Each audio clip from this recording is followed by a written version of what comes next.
The decision to put certain artworks in an exhibition and others not is determined for a couple of different reasons.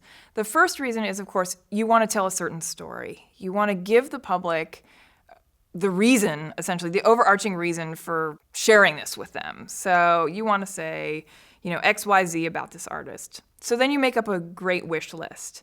You presumably have some in your collection that can fit the bill.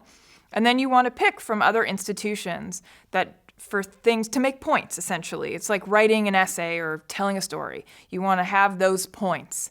And those points are, in this case, paintings or drawings or sculpture or whatever it may be.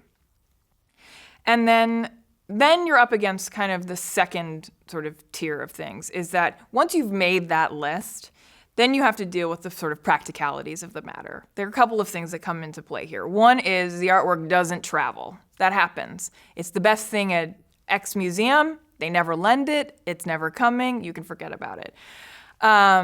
Or it is on view someplace else. It's scheduled at that time to be in Germany, and you wanted it in Los Angeles, and it's just not going to come. It's not going to work. Scheduling conflicts.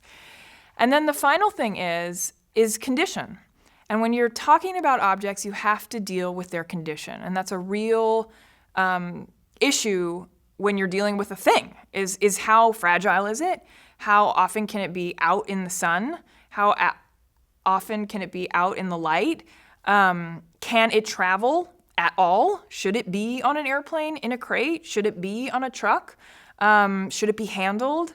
And these are all things that come into play when you're choosing objects for an exhibition. So assuming that you have your overall arching argument, then you have to deal with the kind of logistics of, moving it forward, basically, the best that you can, given the parameters.